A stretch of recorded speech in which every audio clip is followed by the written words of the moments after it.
you laughing at? Whoa, look, it's time to go viral. I'm homicidal, I'm killing all my rivals. I'm the man, shit, I put that on the Bible. I Spotify my target, cause you know I got the title. Hey, I'm a Mac 2. I told baby shake that ass like she Apple. She said it's real, so she got my name tattooed. House full, so I hit it in the back room. Whoa, baby said she needed now, peep the urgency. I want a little Kim before she had the surgery. Leg spread on that hardcore poster. She love twerking, she just do it for the coach. Big dog, bull massive. 6 tray Chevrolet, I'm classic. All these niggas mad at me, that's tragic. The main bitch in the bed, that's graphic. Yeah, we about to go viral. Hey, we about to go viral. Yeah, what's the deal? What's the deal? What's the deal, Viral Gang? We back at y'all with another one. Share, like, subscribe to the channel, like the video, hype the video, tell a friend and tell a friend. As always, your host to do the most, Mr. Viral himself, aka the villain, because they hate me for my opinion. And we finally got the guys back in the building. Oh, you know we in the building. Hey, we ain't been here. We ain't never left. We is in the building. I keep telling y'all, we never went anywhere. First of all, no. We haven't went nowhere. Mister, I'm going to Mexico to go visit Hong Kong. You know what I'm saying? Oh, my bad. I'm dry stitching this shit. Nah. Hey, y'all know about Hong Kong. If you don't, you can go find out. Yeah, bro, going to Hong Kong, getting happy endings and massages and enjoying the show, whatever. Man, what was it like down there, man? Shout out to my compadre, man. Y'all know how TJ be, man. Raggedy, dirty, but if you know where to go, you know where to go. Yeah. You know where to go, you know where to go. I'ma just leave it at that. You ain't drinking none of the water, did you? Definitely don't drink the water. Low-key don't drink the water nowhere in Mexico. I don't care where I'm at. Tulum, Puerto Vallarta, Cabo, Cancun. I'm not drinking the water. Not the tap water. No, not the tap water, but that's why you was late, because last time you was in Tulum, you had 2 of the Pepe Lopez in your hand. Pepe Lopez doing that. Doing the chicharrones. Facts. It'll get there. Listen, it's dangerous. It's dangerous. I'm like, bro, what's in this? That nigga said, what did he say? Some shit we drunk back in like 2003. It was Quavo. I'm like, you done got a nigga started. Who got you off that gold? Got me off that gold, nigga. Ooh, Sold him a drink. The bumpy face. Ooh, not the bumpy face. Not the Seagrams. No, come on, bro. Ooh, that shit burn your chest. Make a man out you. Nah, for sure. Put that hair on your chest, make your voice get deeper, man. Have you ready out here ready to fight the concrete. Nah, you know what I used to be off of? Hennessy. The Fullerton days when I used to go to downtown Fullerton. What's that? Bombay. Oh, yeah. Where's The blue bottle. The blue The bottle. blue bottle. It was Tanqueray, it was Bombay, then you had the Seagrams. Those was the gin of choice back then. Bombay Well, if and that's lemonade. the case, then I know y'all was off the Incredible Hawks. Yeah, hell yeah. With the Hypnotic and the Hennessy. Oh, yeah. I was off the Blue Beast. Blue Beast. He said the Blue Beast. The Blue Beast gin, the Green Dragon. If y'all remember them days, and remember when Seagram had the dark gin that came in a black bottle? It was still clear. When it came in that black bottle, it was extra strong. Pause. I don't know, cause something about that Bombay that just had a nigga ready to just fight for no reason. Hey, I'm gonna tell you what's dangerous. It just tastes like juice. That pomegranate 1800. Oh yeah, that big bottle with the glass. Yeah, I know exactly what you was on the way to Hermosa one night. Hermosa? Ooh. Hermosa, yeah. Hey, do Hermosa still go? We might gotta go Taco revisit Tuesday. that. Yeah. Hey, Cinco de Mayo's on a Taco Tuesday this year. That's my daughter's birthday, so I'm not gonna lie, it's not gonna happen.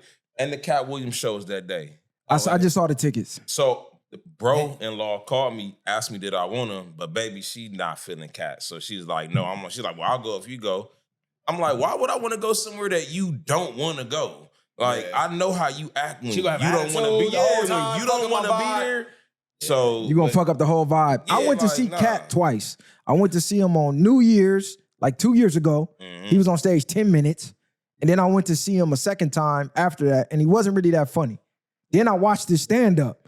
I'm like, you know what? I might be done with Cat unless he in the movie. I gotta stop messing with Cat due to my, I introduced you. I told you about him.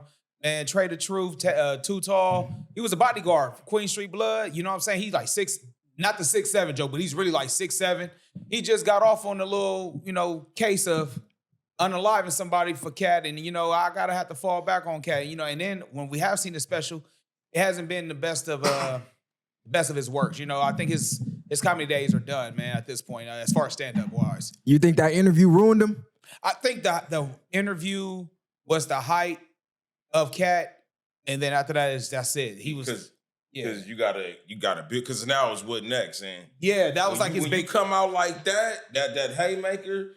That's what you call a one-hit wonder.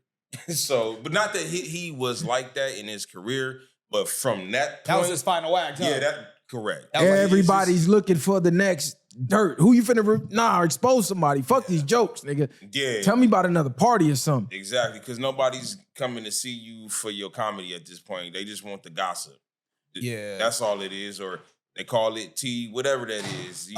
Tea and all that shit with the drama. Oftentimes when it comes to a lot of this entertainment, it's like, are you watching the basketball game for the game?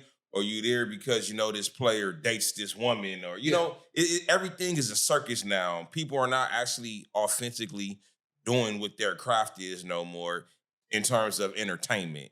You know, you start off as a rapper. Next thing you know, I ain't never seen you drop no more albums. You drop one album, now you're a podcaster. Yeah.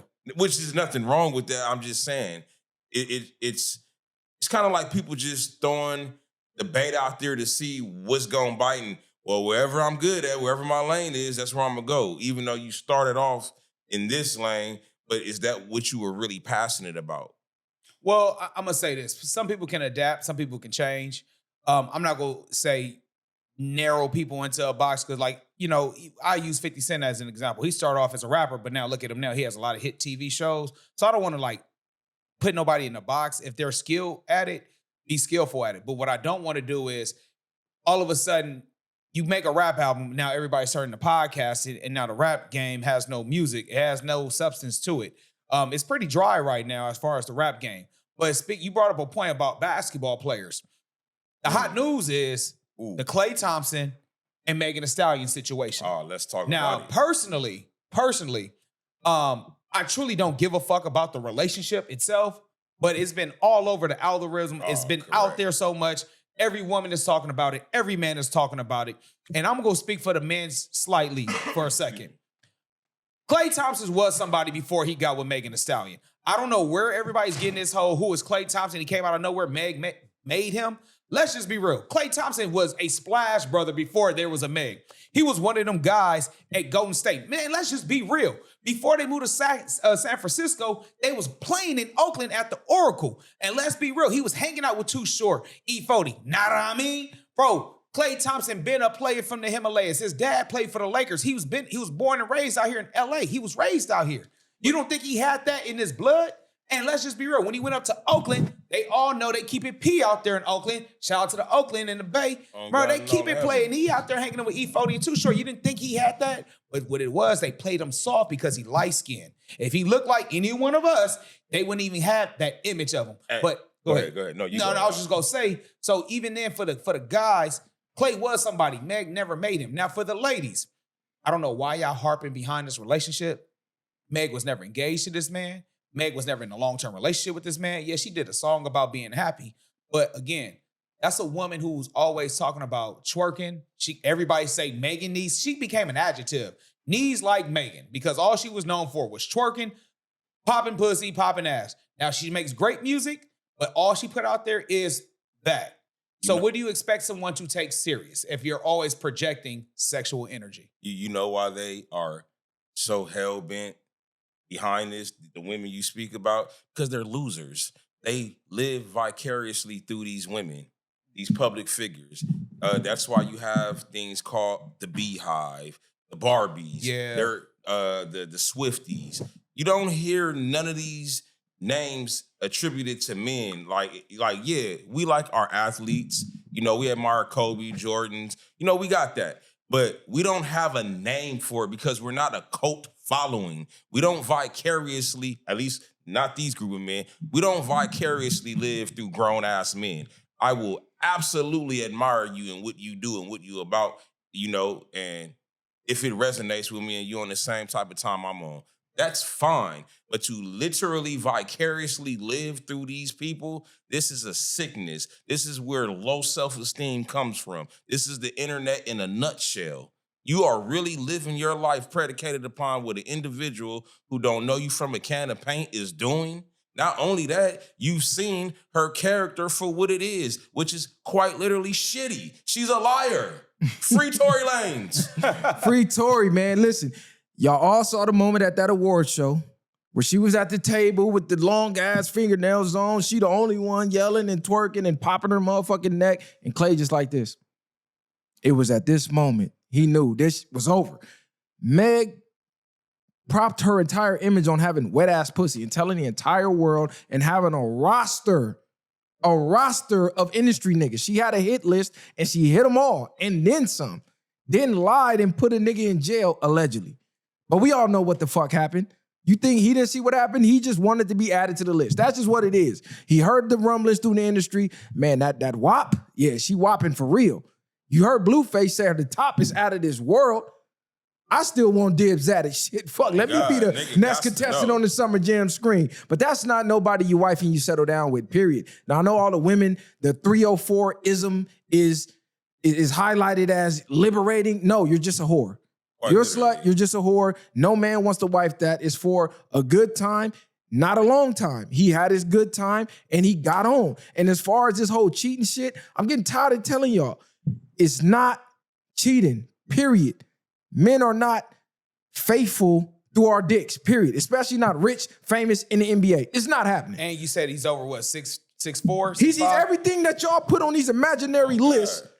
And then y'all want him to just be faithful to you. Bitch, are you crazy? Any nigga in here, out here, get to that status and get options at any woman in the world, you even asking him and demanding monogamy is blasphemy. And you mentioned his skin tone earlier about him being light-skinned. Although I don't play into the colorism stuff, I'm not oblivious to how it works in your favor in certain instances. So not only does he have all these attributes that if any man had in any part of this world would grant him access to an assortment of different qualities of life, he's also a half-breed, AKA light-skinned. So that's like the double whammy. He has access to every type of woman that you could think of just because of that. Even if he wasn't Klay Thompson, if he was just a 6'4", light-skinned nigga, I went to Lakewood High School. I live in Los Angeles, California County. We out here with the half-breeds and all these different exotic-looking people. These dudes went to high school with us. Them niggas look like hoopers. Niggas couldn't even tap. But you know what? They had that look. Every race of woman, from our women of every shade to the other cultures of women, a light-skinned mixed nigga that tall, he was winning. Definitely. And on top of that as well, you just made a great point. If he has the pick of the litter, why does he need to settle down? Because we all know as men age, their stock rises. Again, he's a future Hall of Famer. He's clearly rich. And on top of that, he already comes from money because his dad was a #1 draft pick for the Lakers. A lot of people are forgetting that. Like, this dude comes from money. It's not like he made it out the hood and had to get it out himself. No, he already comes from money, bro. And I'm going to say the colorism plays into effect because they said Klay has the image. Now, we all know what the image is. He looks like a good guy because he's light-skinned, he's softer. He don't look like Draymond Green. Imagine if Draymond Green did that to Megan. Oh, what you expect niggas to do? They're going to play the colorism role when it comes to that. Draymond, look how he displays himself. Of course, that's what niggas do. Not even knowing it was the light-skinned cat in the cut, waiting for his turn and doing what he had to do. Now, again, I'm not saying Megan doesn't deserve happiness.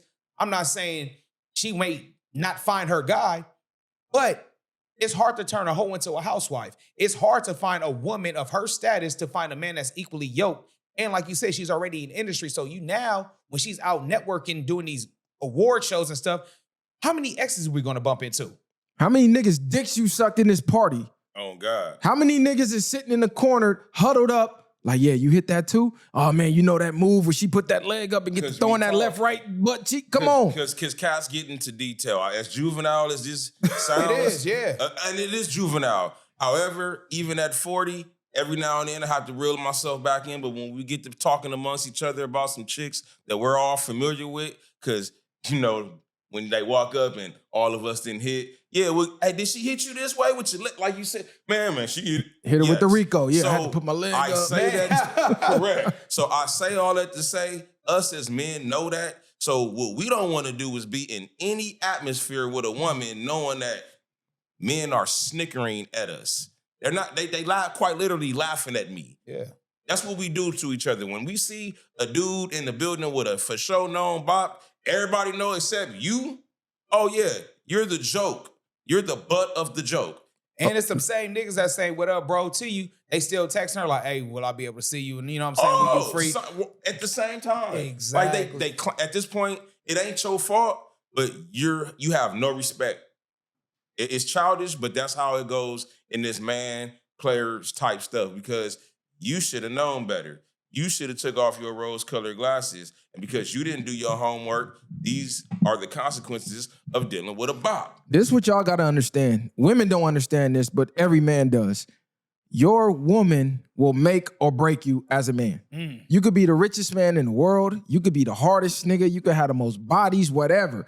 The moment you wife a bop, it's over. All your respect is out the window. You are now the laughingstock of the party. When you got the cream of the crop, that one that everybody want but nobody could touch, you are the man in that party. You that nigga.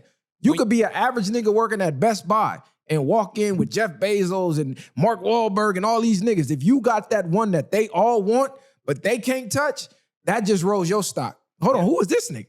Who is he? What do he got and what does he possess that I can't get her? Because I feel like I'm better than him. Then the women want to know, well, what he got? Because she as bad as me or badder than me. You know, now the women want him. So a woman will rise or lower your stock. Look at Stephon Diggs. He was on top of the world. WAP is 0-2. He was on top of the world. He went and got Cardi pregnant. Stock went down. Stock went down like the NASDAQ, nigga. Out of here. Yeah. Plummeted. And it's you said something, bro. When an untouchable woman becomes touchable or common, now that your value is lower. Now, this is why, ladies, this is why you got, I'm not saying hoes are fun, but just know your lane. Do you want to be a hoe or do you want to be a wife? Because I'm going to tell you this right now. Wives don't conduct themselves like hoes, only for their husband. And hoes can't conduct themselves as wives. All I'm saying is you got to pick a lane. You can't have both worlds. You can't say I was young, reckless, I wanted to have fun. Now that you kind of use and abuse, you want somebody to take you serious. Now we're at the point where like, okay, you want to be taken serious, let's talk about it. And then what do you have to offer? Shit. And ladies, I'm going to tell you another thing. Hoes are needed. Oh, Hoes will save your marriage. If you want your marriage to work, you having a rocky spot in your marriage. Y'all going to marriage counseling. You on the verge of breaking up. You going to mom's house, crying, best friend house. I don't know what to do. Get him a side bitch. Get him a hoe. A nasty, downright whore with some wet-ass pussy, some WAP. Your marriage is going to go up, skyrocket. That nigga going to hit her, get that post-nut clarity. And love you. This hoe ain't shit. Oh, God. And he going to love you even more. Listen, I'm going to be real. I mean, I don't cheat no more because black men don't cheat. I haven't cheated in quite some time. But I do sleep with other women because that's how we roll. But I don't cheat. I keep it all the way 100. But I'm going to speak to the times when I really was on some cheating, ducking and dodging line type shit. Nigga, that's when my relationships was flourishing. Because exactly what now, unbeknownst to these ladies, yeah, I'm still with you because it's side chick. And that's what y'all really need to understand. Some of y'all still got a man or a husband because of that side chick or two. God. Y'all just don't know it. I say stuff like, y'all be thinking y'all man got ED. It works well with them other women. You just pissing this nigga off. You're a Debbie Downer. So your man don't be having ED because I'm telling you, he out here breaking backboards right now. Hey, good side chicks be buying your main girl gifts, giving you the best advice. Don't lie. Hey, a good side bitch gonna tell you how to work it out. Get her this perfume, get her these heels. They gonna vent to you. They gonna explain things to you. Hell, they gonna be like, listen, it's not even that serious. Do this, and that. Give it a couple days. Y'all gonna be straight.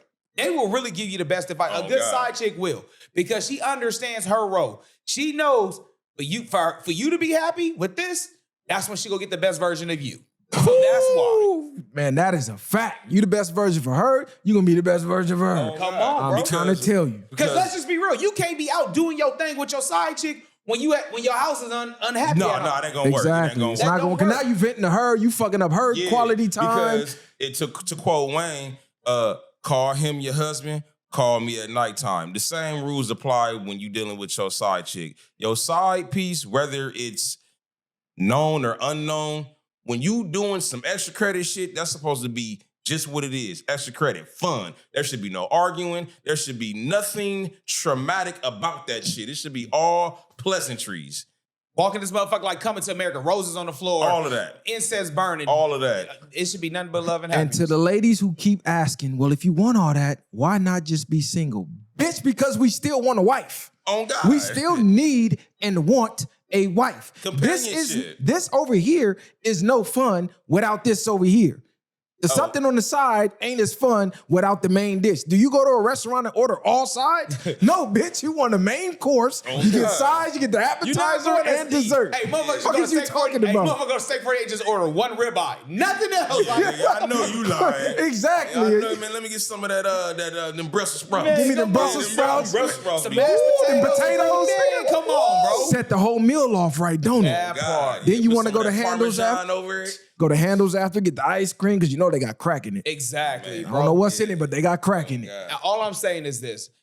And we got to get out of celebrities' relationship who really don't give a fuck about all of us. Oh, God. So we're getting passionate about Klay. We're getting passionate about Meg. And they don't even fuck about none of us. If anything, women, if you are happy with your relationship, stay off the internet with your relationship. They want to see you unhappy with them.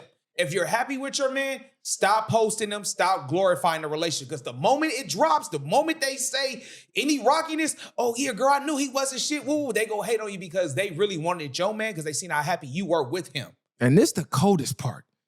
You dumb bitches who out here saying we finna start the cheat first movement because Meg, a celebrity that wouldn't piss on you to put you out if you was on fire, got cheated on. So you're gonna go cheat on your man who's faithful, your man who's working to provide for you and your family and to protect you. You gonna go cheat on him because of Meg? You bitches need to be in an insane asylum. Put you hoes in straitjackets. Facts. The Or take influence you is to a real. third world country where you gotta wear that motherfucking hijab from head to toe, bitch. You gotta go swimming with that motherfucker. Hey, Get your mind right. You know what I've realized? I may have said this to you guys off camera, but I talk about this quite often. Not just recently, but for some years now, when I'm talking to full grown women who have autonomy over themselves, I leave that conversation or that dialogue feeling like I was talking to my 11-year-old daughter. Yeah. And I'm not being facetious.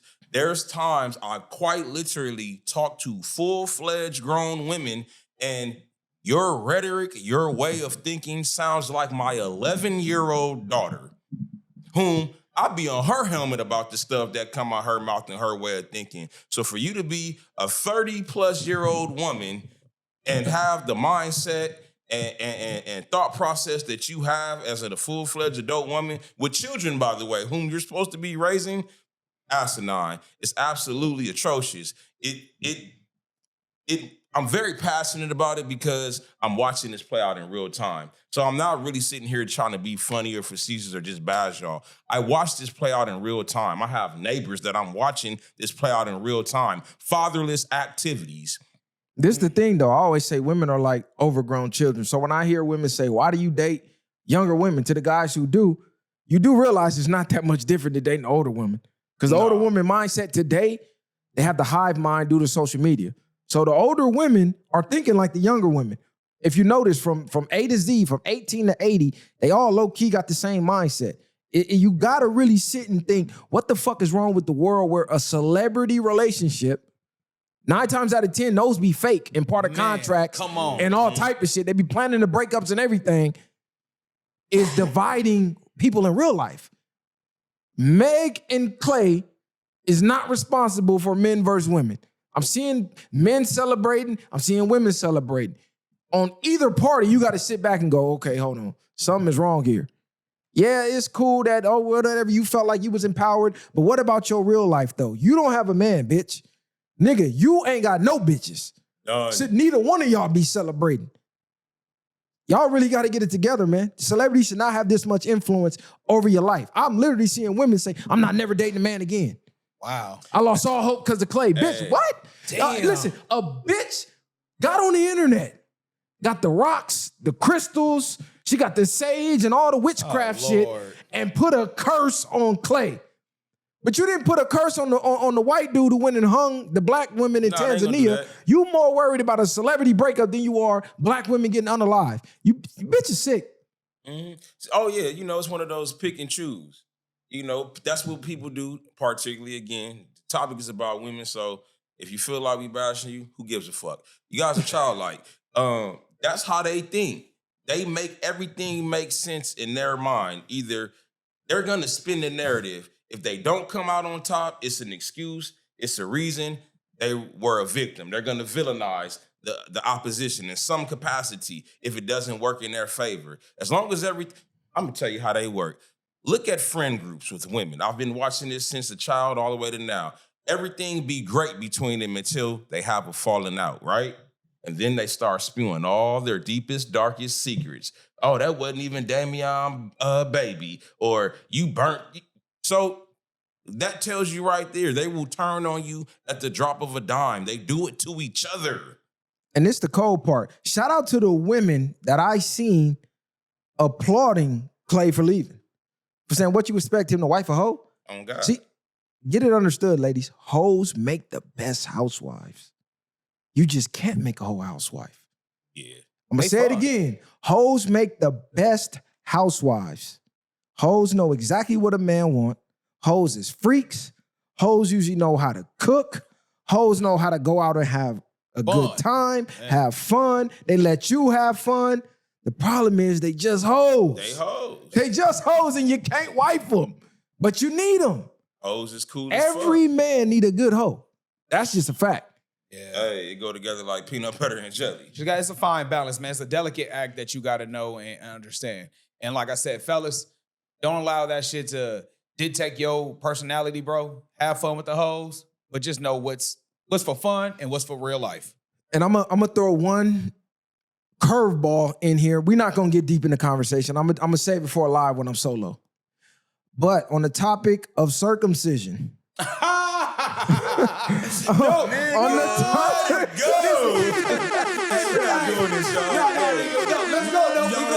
We gonna walk down this rabbit hole On again? the topic of circumcision. We going there. You're all familiar with Kellogg's cereal, right? Yeah. Yes. So the They man created breakfast, correct? behind Kellogg's, who's behind your breakfast, he's behind circumcision. Bet you didn't know that. Go down that rabbit hole. You know what they use circumcision for? Don't tell me they say it make cornflakes, nigga. No, it makes a different type of cornflakes for the rich people. They put it in makeup products, they put it in facial products, they eat it, they drink the blood, they do all type of weird shit. But besides that, they thought that was the cure to masturbation. They thought that was the cure to certain psychological diseases. He thought if you traumatized a child or a kid that won't stop masturbating, that would traumatize them enough to make them stop.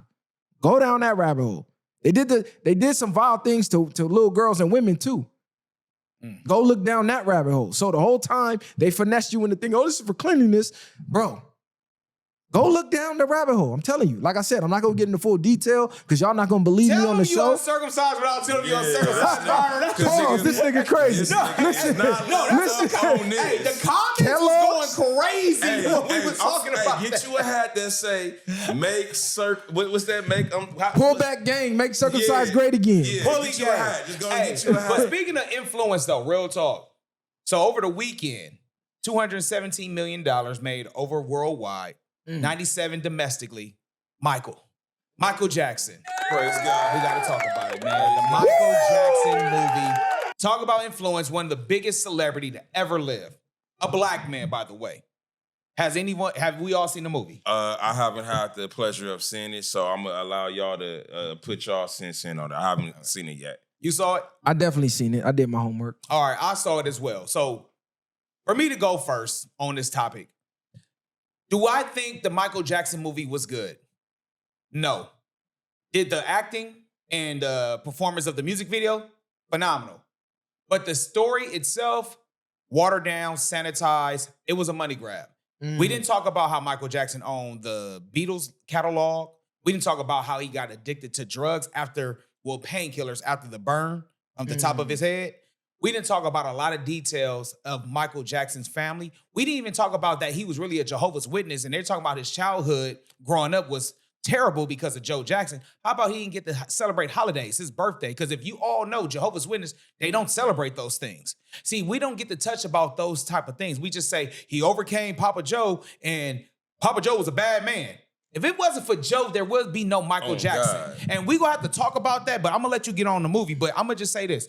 Black fathers matter. And we're going to talk about that in a second. But overall, on the scale 1 to 10, I'll give the movie, I'll give it a 6.5 because the acting was phenomenal. His name was Jafar Jackson, the nephew, did a great job. Joe Jackson did a great job. The performance of the reenactment of the music video was great, but the overall depth of the movie was garbage. It was shallow. I'm going to say they rushed the movie. Yes. It went from a little bit of his childhood, a couple ass whoopings, he famous, and then boom, he Michael. Like, they skipped a lot of nuances.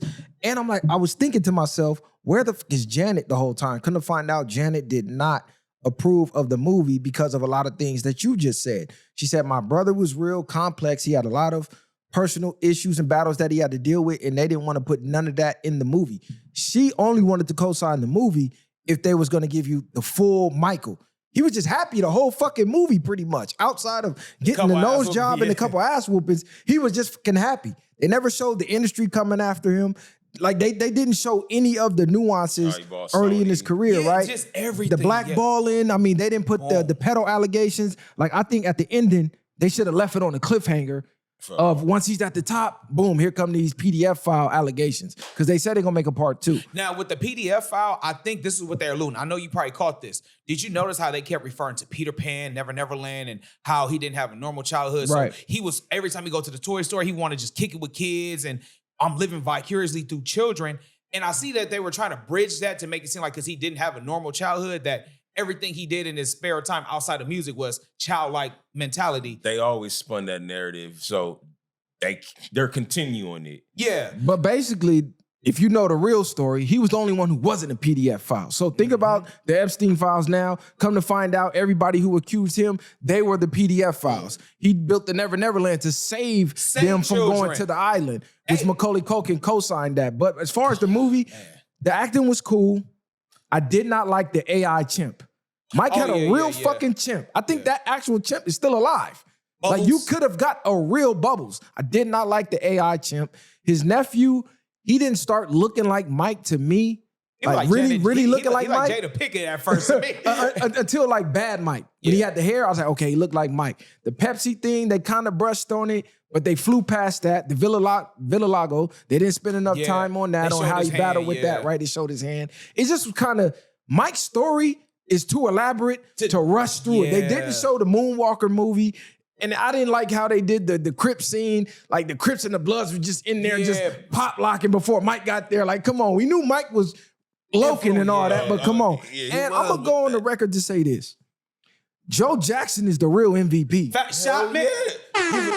Joe Jackson does not get enough credit. All we focus on is the ass whoopings and not the outcome from the ass whoopings, because leave it up to Mike's mama. They was going to school. Man, come on. Joe said, fuck school. We going on the road, nigga. You can go to school and work at a factory and be average like me, or we can go on the road, make it shake and make something happen. And that's exactly what happened. His mama said, you're going too hard on him. But Joe knew, I gotta go this hard for you to become what you're gonna become. Pressure either bust pipes or make diamonds, but you ain't getting a diamond without the pressure. So you're not getting Mike without the pressure. So Joe get a bad rap, but he believed in his kids before anybody, including their own fucking mama. Big facts on that. Go ahead.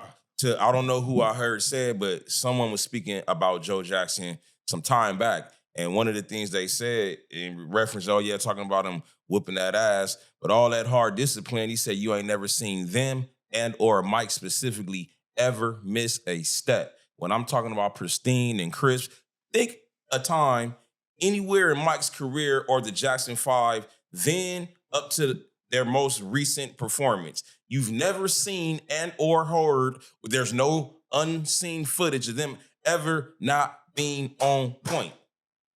That's what Joe Jackson did. Not only did he get him there, he actually perfected his craft. Michael Jackson is the standard in entertainment, regardless of what genre of music you do. And he is getting his flowers for that because he's great. But it's always a man behind the man. So I agree with that. And they always want to bring out the bad points. Okay, everything ain't perfect. However, his intention was there, and that black man was there and raised his kids, and he was there from the beginning. Yep, and I agree with that. And I was gonna say one more thing about the movie. I love the fact that they show Michael in the ICU with children. A lot of people be forgetting that Michael Jackson was actually there for disabled children and kids. And with the Pepsi scene, when he got his hair burnt, all the proceeds went to burnt victims in the NICU or ICU for burnt victims of children. So again, Michael has been giving, he's been loving. Now back to Joe, like we were saying, bro.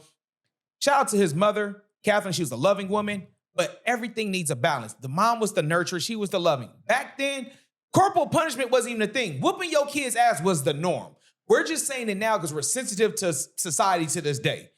Joe had them kids in the house, focused, locked in on being something great. He gave them a purpose. He didn't allow them to run the streets and do a whole bunch of bullshit that you allow your kids to do.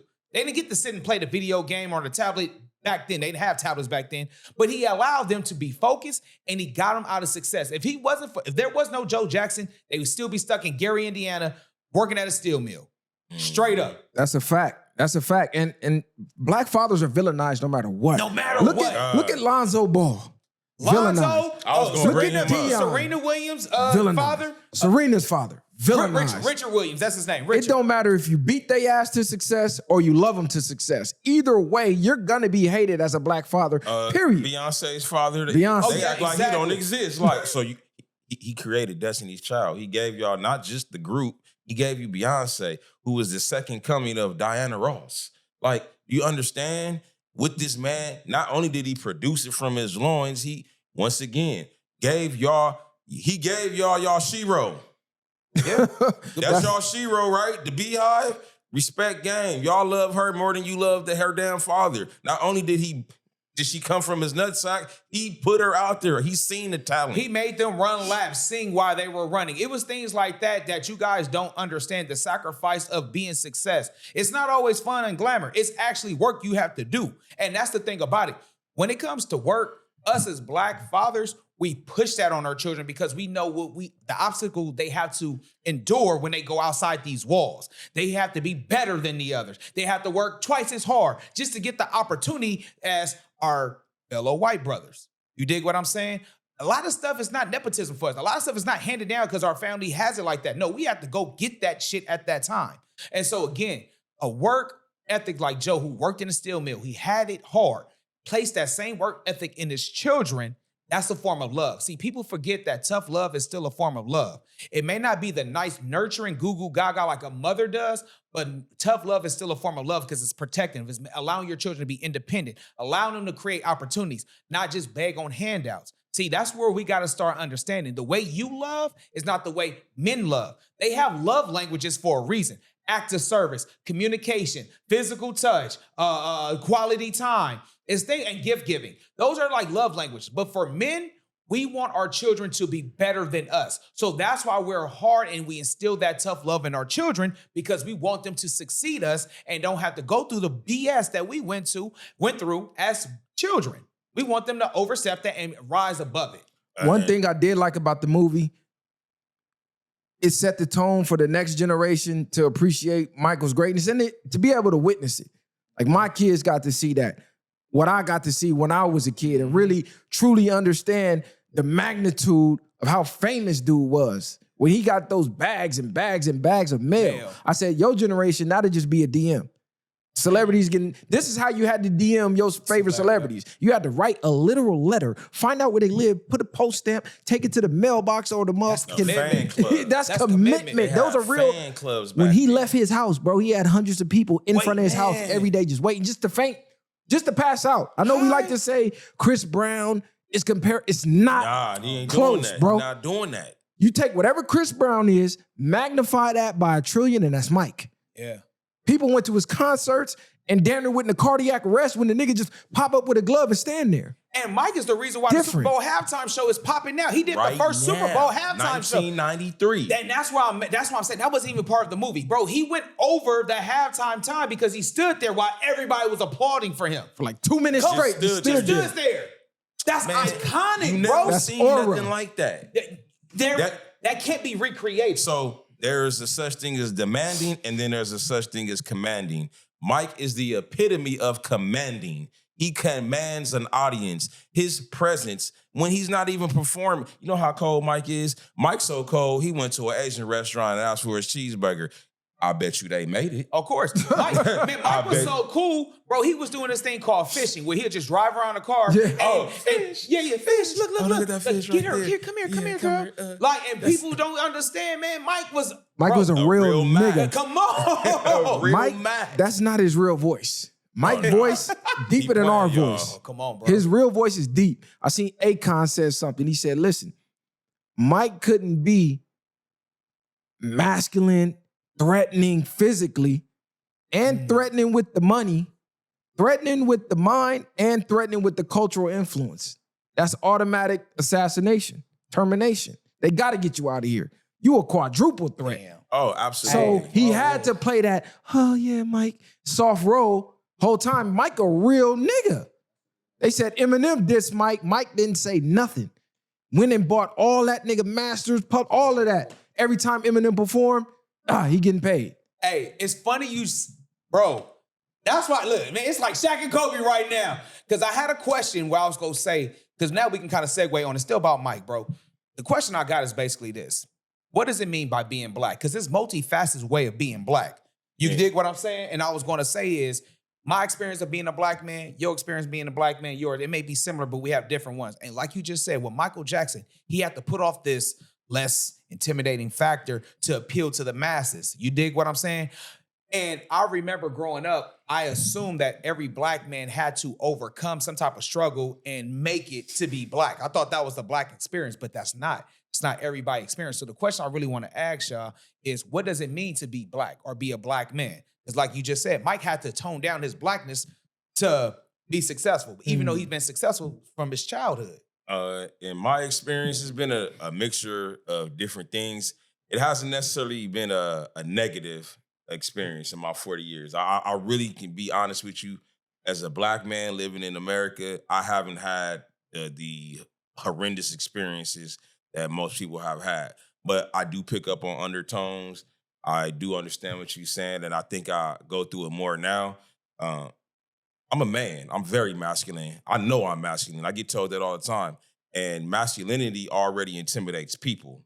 And as you alluded to, a black masculine man, muscular, nice looking, intelligent, clarity, moral values, all these things, I can sense it now. People gravitate to me, but I can also feel that is intimidating to people. They act funny with you, just make just little stupid stuff that people do, the undertones, and you be like, what is this about? And as much as I hate to play the race card, because I'll try to think of everything other than that, but it comes down to, listen, I was taught, eligible, smart black man in this world, in America, is a threat. So it could be something so simple as you didn't get that job. It wasn't because you weren't competent. It's really because you pose a threat. And if one of you are in, that means there's some more of you where you come from. Not some more black people, some more intelligent black people. And there's quite a bit of us, but we don't have those opportunities. And that's why that whole saying about breaking down barriers, kicking in the door, that's Mike. And we seen he was doing that behind the scenes. Yeah. Because we're keeping it about Mike, because he could not be, if they knew he was going outright just buy Sony, he wouldn't have never got Sony. Yeah, because you can't be a performer and making money. It's okay when you make money for us, but now when you start making our money and you don't have to be the performer, oh, now that's a problem. Just like they shut Bill Cosby down when he was attempting to buy, what was it, NBC? NBC, yeah. They don't want this. Now, that part I am very aware of, and I don't play the race card, but I'm highly aware that no, they don't want us in positions of power as such. Because that's a button we could push as a race. The same way when you say something about them, the tiny button. Mike had a button. Yeah. Bill was getting the button. They don't want black people to have the buttons. But the experience of a black man in America, or what it means to be a black man, I think is case by case, is individual. Because you could be a black man in the suburbs, have a totally different upbringing and experience in America than somebody black who come from where we come from. We're not all a monolith, but what is similar is you are looked at and viewed as the number one threat in the nation, period. Point blank. I don't care what nobody say. They can say, oh, I don't see color. Bitch, are you colorblind? Because I see color very well. Stop. I'm dark skinned. She's light skinned. You're pink skinned. He's yellow skinned. I see color very, very well. We are literally walking gold. They don't tell you the power of your skin. Go look in human history. Every fucking civilization had one thing in similar. That sun and the power of the sun. Not until modern civilization, now the sun is bad. You know why? Because that sun unlocks something in you, because you possess something that the ones who deem you a threat don't. They can't channel that power. So they want to sell you the sunscreen to block it. They want to put the motherfucking man-made clouds up to block the sun. You know why? Because your third eye get tapped into something totally different. Now they gonna say I'm a conspiracy theorist, but they've already, if you looked up Project Looking Glass, and they say how they jumping through the time, they already seen people, it's gonna get to a certain point, I forget the exact year, where the sun is gonna reach a certain temperature, or is gonna give out the certain ray that, boop, just enlighten people. And people start doing amazing shit, mainly us. So that's why they've been so focused on blocking out the sun. That's why they've been so focused on trying to figure out how this shit work and getting this shit into them. You look in other countries, they're paying black men to have babies because their bloodlines can't even live with this shit. How much they paying? I feel like Hey, but you know what? Hey, go to Poland, go to it's a whole lot of places right now. I'm just saying, some of Hey, our really brothers who doing don't that. have a job, that sound like a good side hustle for because y'all. they need our genetics. They need our genetics to And- survive on this planet because they weren't built to be on this motherfucker. So, all BS aside, segue. I used to date this Latina years ago, and her daddy is a Serrano, but him and his family were very adamant. She's like, yeah, my parents want me to have black babies. She was just pressing that. I used to date this white chick. She's always like, I want black babies. I want black babies. And I started seeing this trend when I was dating these other cultures of women. It's either the women or their fathers and mothers on some what's that Get name Out. of that movie? Get Out. That's what it's getting. Like give before you that the was a tea. movie. But now that I'm recollecting on it, it's like, nigga, but they was really pressing that line. So when I started hearing about them paying for that, my ladies were like, oh yeah, they paying for that. They want our genetics. Our muscles are bigger than every other culture. Everything about us, genetically and physically, we are the dominant ones. Now, it's not that other cultures don't have the capacity, but genetically, when we naturally born we just with it. naturally. So that's why I'm so heavy on fitness in our community, because I'm big on maximizing potential. So when you come out, we already in the genetic lottery, we ahead of everybody. So maximize that. A lot of these other cultures, when I be in these gyms, man, they look like Greek goddesses. And those of us brothers and sisters that come in there, we been there for 2 weeks, and they be like, man, what do you take? Nothing. I go to sleep every night. take life, nigga. Yeah, I take life. So what I'm telling you is these people, they think we taking stuff. They be like, what are you on? I don't take nothing. Water, protein, and I get most of my protein from my food. Point being, I'm long-winded. We are the dominant genetic race, and our hair grows up for a reason because of the sun. Grass, plants, it grows up. We're the only culture who hair grows up. say that The all the sun time. is right there. First 5 minutes of the day, if you have a chance to, go outside, allow sunlight to hit not just your skin, but hit your eyes. I don't know the exact science. I read up on it. I'm going to get back to y'all. The sun gazing? Yeah, sun gazing. I quite literally, as much as I can stand it tells you, the first 5 minutes of the day when you wake up, go and look in the sun. They always tell you, don't look in the sun. It's bad for you. Now, I've looked it up. It tells you to look in the sun the first 5 minutes. It's good for your eyes. And I'm gonna tell y'all one secret. Y'all gonna say, viral, you crazy as fuck. Let your nuts hit the sun at some point throughout the year. They say it actually raises your testosterone levels. Look it up. Fact check me on that. And I used to do that shit as a kid. And unbelievably, I didn't know anything about the testosterone levels, right? No, on the dead homies. We used to have a house, right? No, I'm gonna keep it real. We used to have a house and we had a garage. Don't ask me where I got the idea.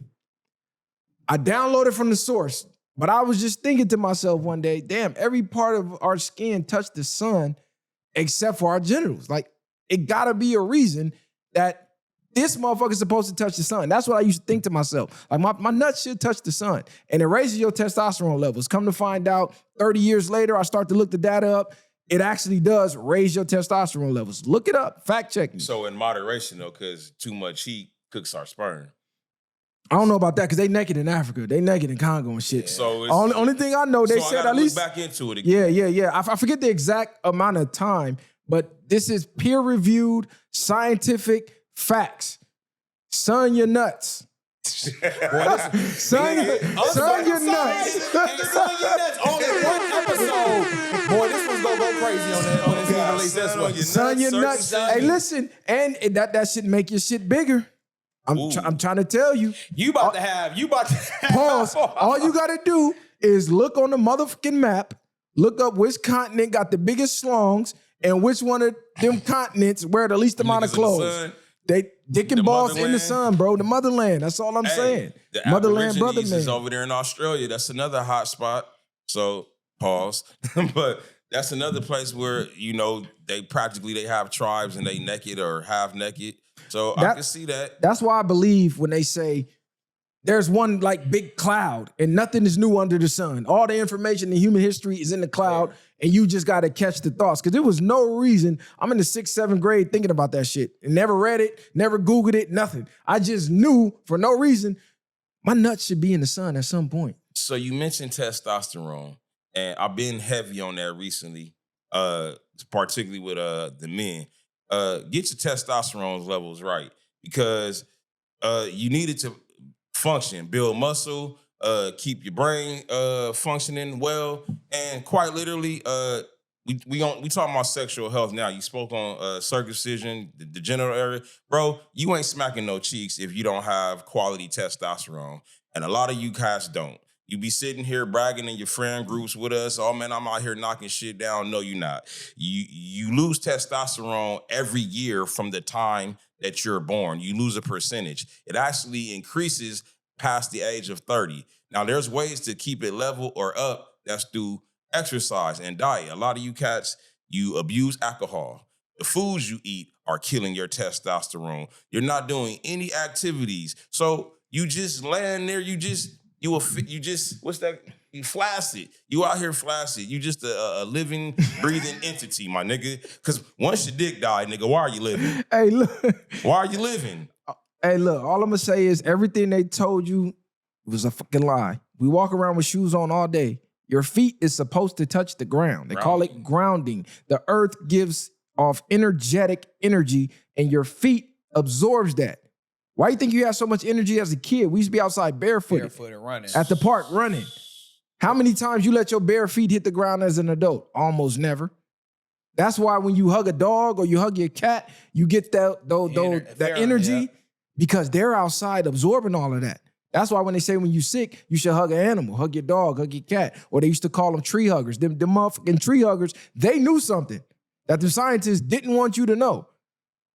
That's all I'm gonna say. So, also, too, with testosterone, I was gonna say the underwear you wear, like Ethicas, the non-cotton ones, those type of things affect your nut sack as well, being constricted and causing all that heat as well. So be careful. So you saying like the nylon ones? The nylon type of underwear. Supposed to have cotton. Cotton. You supposed to wear dry cotton. fit is actually terrible for you. Yes, it has Ladies, to be cotton. the leggings too. Look at they got cancerous materials. They got forever materials in there. Go ahead. It affects your testosterone levels. Did you see that stuff from Temu about the clothes? The clothes got the forever. Come on, the forever poison in it. Forever poison in it. They coating the clothes. Oh, y'all put me the discount. No, Shein. I think it was Shein. Oh, allegedly. I'm sorry. It was one of them that you got to order. So is it just so anything line? So like I always wear my compression pants 90% of the time. Be careful. Even when I'm at work, my gym clothes are my work clothes, and I just unless I'm hella musty, I just take off my work pants and I throw on my basketball shorts. I go to the gym. So quite literally 5 to 6 days a week, I'm in compression pants. I was a dry fit nigga. I was an Ethica PSD nigga. I still got a closet full of them. But I try to revert back to the cottons now. And a lot of that shit in the Bible, it be facts. Because it tell you about the type of cloth you're supposed to put on your body. And they say don't mix the cloths. And Yeah, all that polyester and all that shit. We ain't supposed to really be wearing that shit. Nah, for sure. It's not That's good why for I you. started wearing the sleeveless cotton tees, because I used to get the Nike compressions. Like, Yeah, nigga, you know. I noticed the difference though. When you sweat, that shit, it feels different with the cotton. Well, for me, I'm a profuse sweater, so that was the whole, like, as you can see, I'm sweating now. But was the main reason why I got into compression or wearing nylon and things like that. And you know, you like feeling like you can move and all of that, and I feel restricted when I wear cotton. So that was my reasoning in getting into compression pants, and particularly my underwear. I'm like, oh, they got nylon underwear. So I got cotton. It just feel odd. Because I'm so used to wearing that and stuff. Like Nike, they got the new high-tech cotton though. Like the Nike Athletic. Oh, yeah, I'm looking it up. The Nike Athletic underwear is not like Hanes.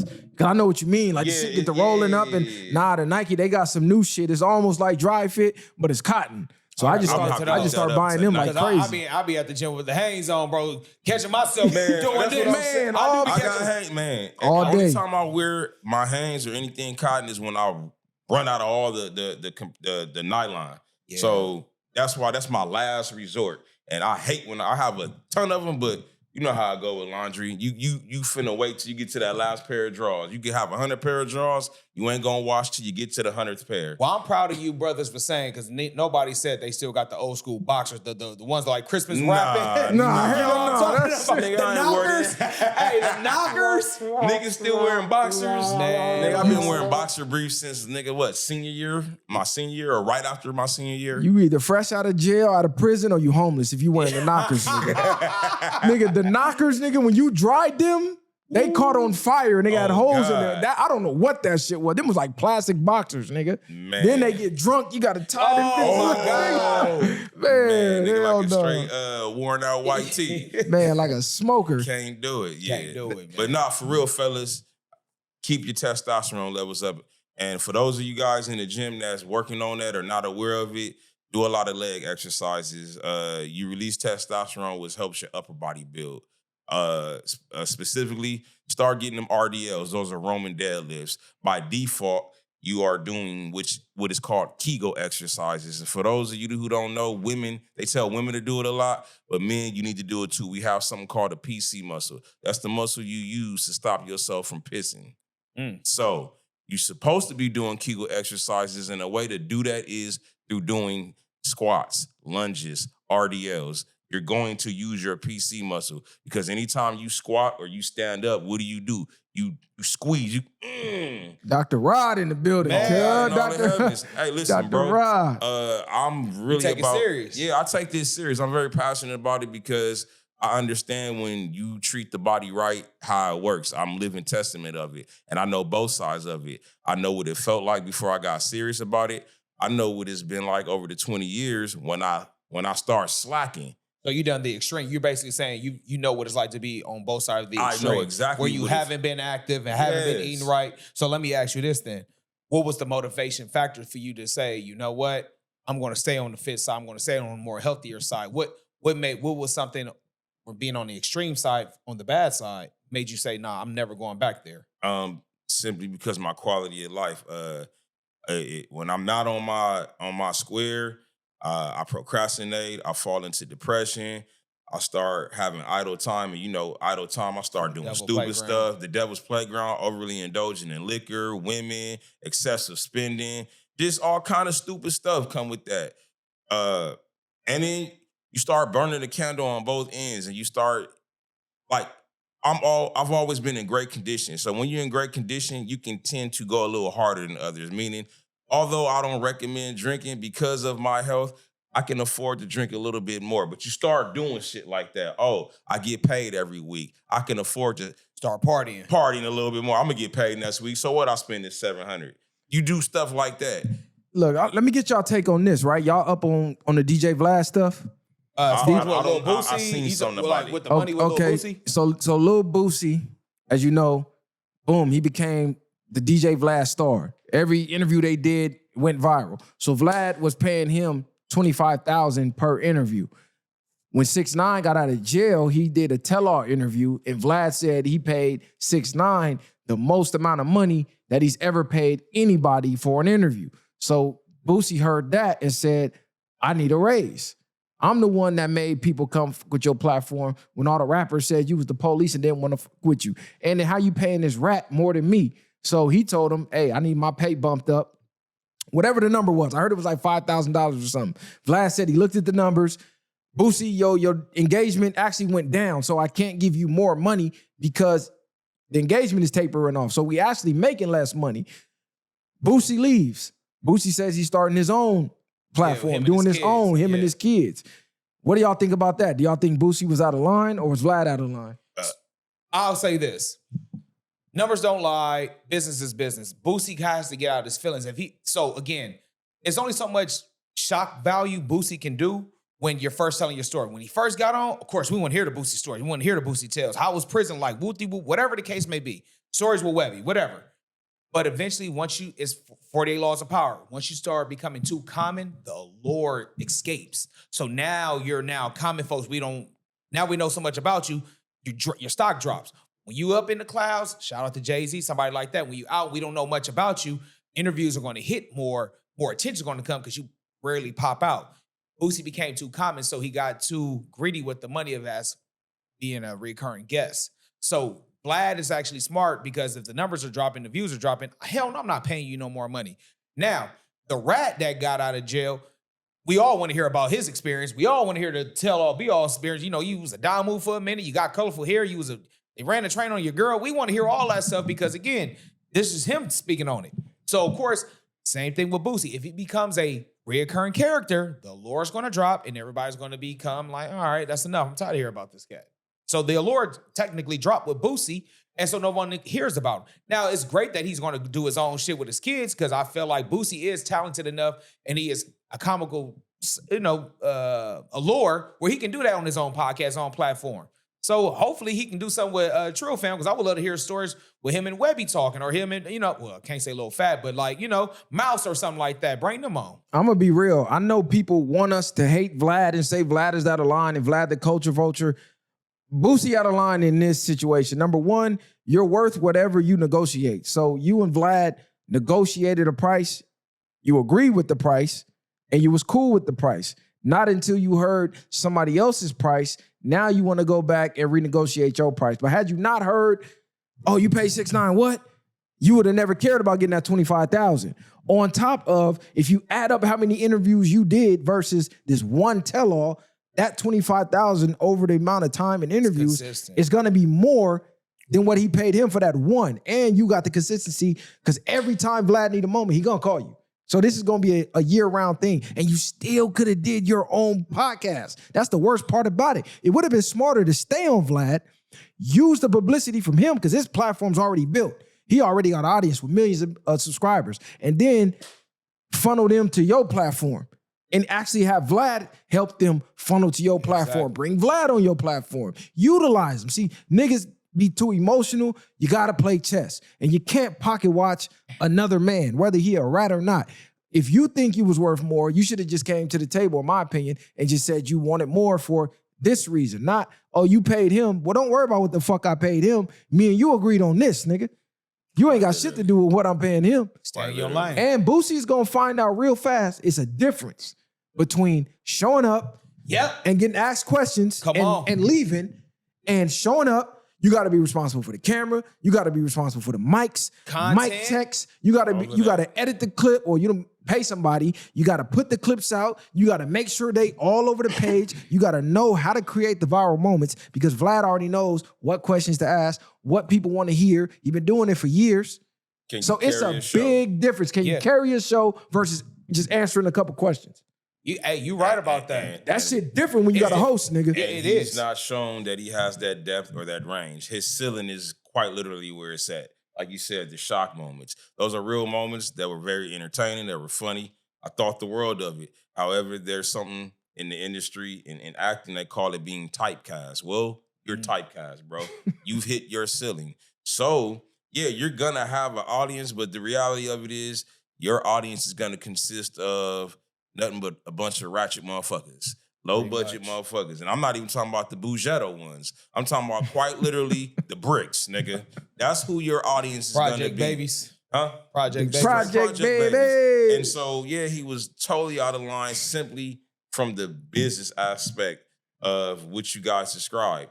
And again, pride and ego. You only thinking this way because of somebody else. That's why they tell you in business, they teach you this when you first join the workforce, never talk about what you make.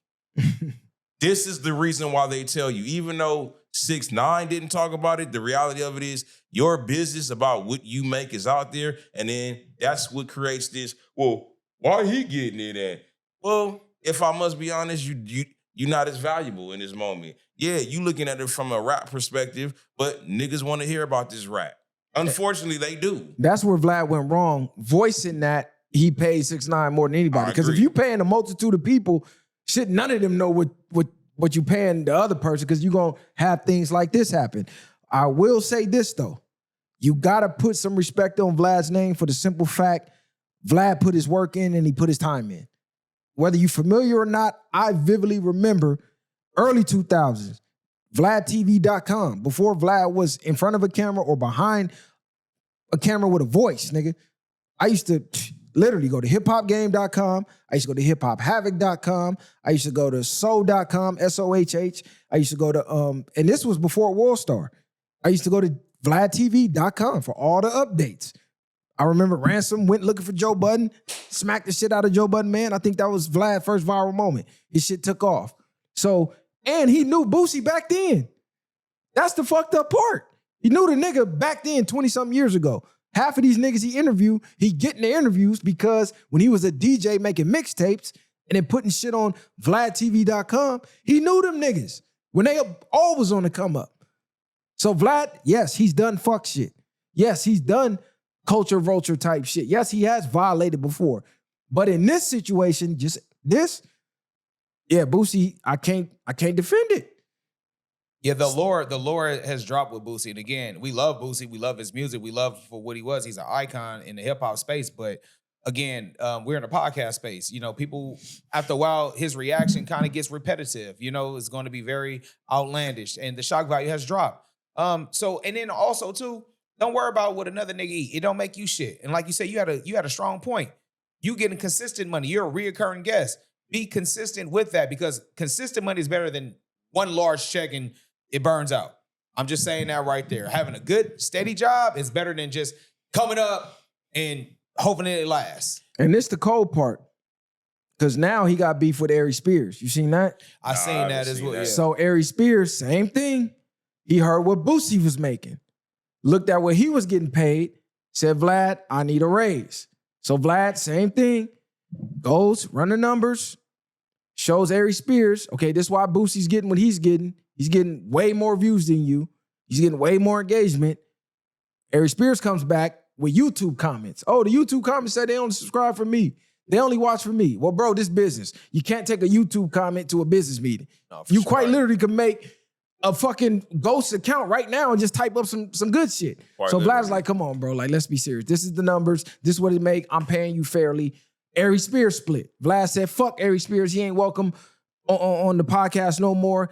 First of all, he used to make the makeup crew uncomfortable. He had us doing weird shit like going to run the stores to get him towels to wipe his face and all kind of crazy shit. So again, I can't complain, or I can't defend, Ari Spears, because you looked at what Boosie made and now you want to renegotiate your shit. But you already negotiated your shit. Yeah. You felt you was getting paid fairly. But here's the thing too. You and Boosie may be drawing from the black demographic or a demographic, but you're a comedian and he's still a rapper. You're dealing with two different types of demographics. So you can't even, that's like me I'm a shooting guard, you're a power forward. Sure, the goal is to put the ball, but we play two different positions. It's like when you go on a construction site, there's hundreds of people. They're all contributing to building this building, right? But you got carpenters, you got laborers, you got electricians. Why me as an electrician or a plumber worried about what the goddamn carpenter makes? HVAC is doing over there. Nigga, that's HVAC. Yeah, we working all on the building, but we're doing different scopes of work. So Ari Spears, you're a comedian. You're drawing in a different type of crowd because you're a comedian. So they're looking for, even though you being yourself, they're looking for something comedic in that interview. With Boosie, he may be comedic, but he's still a street nigga. They still looking for some street shit in that comedy. Yeah. So again, if you don't know your crowd, know your space, shame on you. And you absolutely do, because you're not stupid. Neither is Boosie. It boils down to a pissing contest and being emotional and prideful. That's all this is about, because neither one of them are stupid. It's all Nobody ego. in this is stupid. Vlad not stupid, Arius not stupid, and neither is Boosie. Stop playing. I'm gonna tell you this. You know who would love to have a Vlad TV check right now? Adrian Broner. Have y'all been seeing him? Oh, he crashing out. Bro, He have y'all crashing seen out. Adrian Broner? That nigga shaped like the Pillsbury Doughboy. That fall Not is even gonna in be shape, studied. Bro, I'm just, That fall gonna be studied. bro. Did he shave his beard for $1,000? Did y'all see that shit? He went from this to a great face. Yeah, he looked crazy. I thought he had makeup on. This shit was all light skinned so under light there. 'cause he had a beard for so long. I just seen him on something to explain banging too. I'm a 4-time world. Just some Yeah, he was shit. explaining to a chick why, because first of all, he was asked, I don't know what he doing. I don't know, some type of reality show or something. Streaming there. He's trying to get in the streamer world. Yeah, so he was asking like the little pretty young white chicks for a kiss, and he was like, she's like, oh no, I ain't kissing you. And he was like, well, you know, I'm a 4-time champion, which he is, but the fact What that that you have to mean? explain that you were somebody, if you look, you going outside, because you was the same Adrian Broner. Let's just be real. He was supposed to be the next Mayweather. He Not was. saying his skill set was good as Mayweather, but remember, when he was coming up, he had the bravado of a Mayweather. He was, I'll never forget, he had this funny quote. He said, man, y'all gonna start calling me the can man, because I'll whoop any American, I just Mexican, quoted that the other day. African ass. Like, and I'm like, damn, he was entertaining at that time. He was. Good looking in shape. You look at him now, bro, he's like the uncle at the picnic, or at the family He reunion. that's pregnant. Man. Look, when I seen it today. I didn't watch the whole clip, but we talking about it got a side view. That's when I clicked on it, and I just read a comment. Oh, he going down bad. So I didn't invest in. I seen enough. Some things you don't. Yeah, that's Adrian Broner. I kind of heard it. You always sift through the comments. Comments kind of gave me an idea of what was going on. Y'all solidifying it. Yeah, he down bad. Yeah, I think Dean the Great is kind of trying to help him out, get back into the limelight and get back to where he was. So, you know, Dean, he been going viral, running around with Rampage Jackson. He been going viral. A lot of the fighters, Ryan Garcia, bitch at racist ass, got into the streaming world. And the fighters been going up in the streaming world. So now they're like, okay, Adrian Broner, he was entertaining. Let's try to get him sober. Let's get his mind right and get some entertainment. But problem is, he just drunk, just calling bitches, just doing anything. You know, you got the one homie that's drunk, man, fucking up the pussy for everybody. Yeah, you be man, like, this bitch don't want to fuck, nigga. Like, he doing that. Like, oh, you one of them, huh? You like, bro, chill. They going. Nah, fuck that. This bitch looking at me. He doing shit like that. Like, Yeah. She ain't trying to suck my dick right now. Bitch, I'm a 4-time world champ, bro. Like, So that goes back to what I was saying about Boosie, which applies to a lot of people, entertainers. You find out a lot of them don't have personalities. Like just, you have to, in order to be, It ain't in you. in order to be, it's one thing to be behind the camera and it's scripted. Right now, this is not scripted. Whether you agree with anything we're saying, one thing you have to agree with is you have to be able to dialogue. You have to, again, carry a show. They can't talk. They're used to looking at a prompter. They write lyrics. Like, some of these people really don't have personalities. I can understand wanting to get into the streaming world because, again, you have a crowd, you have a demographic, you have a fan base. And that fan base wants to know who viral really is. They want to know Kobe Bryant off the court. We know you who. That's what Drew was saying. But what's Kobe like off the court? So I understand the reasoning for entertainers, athletes jumping into this space. That makes sense. What you see is, though, oh, this nigga really is a dumb athlete. What you see is this nigga is really a typical jock, like they used to make fun. Yeah. Or this actor is really a robot. Like, you're great at what you do. But you're great at being everybody else, but who are you? Correct. see, what people don't realize, with clips, you can make any person look like the greatest, look like the smartest, look like the most courageous. You could take a 4-hour podcast that was trash, find the one moment, oh, that 30 seconds right there, that's the hook, that's the seller. Yep. And get 1 million people to watch and tune in and go, man, what the fuck? This shit was 'Cause garbage. I- That was the only good part. Because they cut it and they edited it that way. So what you're seeing is a lot of your favorite celebrities, rappers, ball players, actors, they had a whole career of sound bites. They had small pockets of camera time, scripted interviews, questions already laid out. So every time you saw them, they were saying something profound. Or they looked like, oh man, this is the most amazing person in the world. Now they got to stream for 4 hours and you get to see the real them. And Like, this nigga's a lame, Bland. goofy ass nigga, You know man. who I would love to? I always said it, but after watching the interview, I want to meet Michael Beasley. I really want to meet. I want to meet Michael. Oh, his stock went up. Yeah. Now, absolutely. That interview was raw, uncut. You could relate, all of that. Yeah. Before that, it was something about that man that resonated because you kind of knew he was having some problems. They spoke about it through the media, but not in depth. But just specifically after that, like when you talked about the light skin stuff, The earlier, colorism, yeah, he spoke about that. He said, because y'all niggas don't like us. And I Yep. couldn't disagree.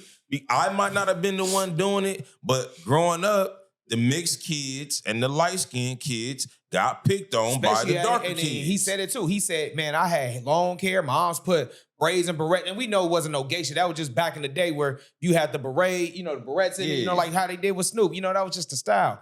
But, niggas would tease you over that shit. And they just assume because you looked softer or you were more handsome than the average, clearly you can't fight. And they believe that. Yeah, they just couldn't believe that. Just like ugly niggas think they can fight. Ugly niggas think they the toughest All ugly nigga. niggas ain't tough. Yeah, all ugly Exactly. niggas always, that's what they lead Ugly with. I'm and tough. dusty. Well, Yeah. if you ugly, you better be tough. You better Just be. like if you fat, you better be funny. On God. All fat niggas funny, bro.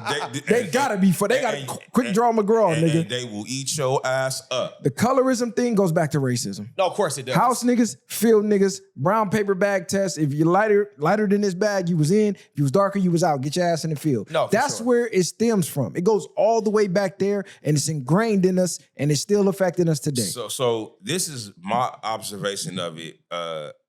The experience of a light-skinned man outside of the women is horrible. The experience of a light-skinned woman is great. What I mean is this. Mixed men and light-skinned men, they don't have their skin tone in their handles. You know what I mean? Like they Instagram handle, they social media handle. But a mixed chick can't wait to let you know they mixed. Mixed chick baddie, dark skin, but like, that's who really be pressing this colorism stuff. And then you got the lame bum dudes who, I need me a light-skinned body. If you genuinely like light-skinned women, that's your preference, wonderful. yeah. That's not the problem. I like light-skinned women for a different reason, and it's X-rated. I'm not gonna say it. But it's not like it's not like I see a light-skinned chick and I'm like, oh, damn, like that's the standard. Like the standard is just be pretty. The looks is gonna draw you in, and then all the other factors. That's the standard for myself. But women aspire to be light-skinned, and those light-skinned women that are, you can tell when they basking in it. That's why they handles be light-skinned, mixed chick. Like, I can clearly see you mix. Like, we see that.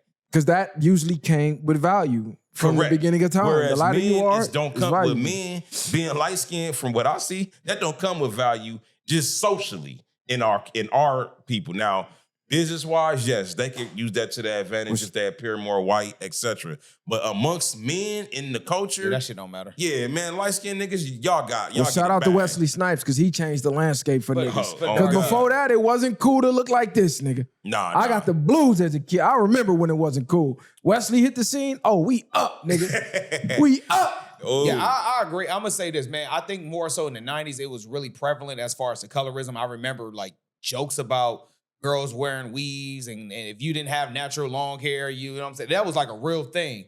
But I think now as we age and with Instagram, we've learned to appreciate all women. Even the unattractive one, even the really morbid obese one, the body positivity women. We have now learned to love everyone. So I don't think it's as prevalent. I think now at this point, niggas would do whatever it takes to say just to fuck. I mean, I don't care if you light as the light or dark as the dark. But if you're attractive, a motherfucker will spill any game to you just to get between them legs. Now, if you do have a preference, that's your thing. But I don't think we should be sitting up here saying one is better than the other. I shouldn't say light-skinned girls better than dark-skinned girls. I don't believe Slim that. girls is better than thick girls, vice versa. Wherever your preference is, who you choose to love, who you choose to fuck with, man, that's on you. That's just on you. Because at the end of the day, looks is gonna fade. We all gonna get old. If God willing, we're all gonna get old. We're not gonna look the same as in our prime as we will look like in our 60s or 70s or 80s. Love that person from deep down inside. I'm gonna say, listen, I'm aging in reverse, nigga. All right, I'm getting Benjamin better. Button. I'm getting All right, better back Benjamin older, Button. nigga. I take a picture when I was younger version of that, nigga, I'm getting better with we time, black nigga. men, though. I don't know about y'all, cause I'm aging in reverse. nigga. We're black men, bro. We got facial hairs, bro. We in the sun, bro. We look good for our age. I'm gonna tell you this. The new 40s, we're like basically the new 40s. Yeah. Nigga, we killing it. We don't look like our uncles like Nah, they did. no. Hey, I ain't 40, nigga, but I yeah. look at Nigga. photos. I'm not. I I'm look not at 40. photos from anywhere between 5 to 10 years ago, and I could easily post it today. You think that was me yesterday?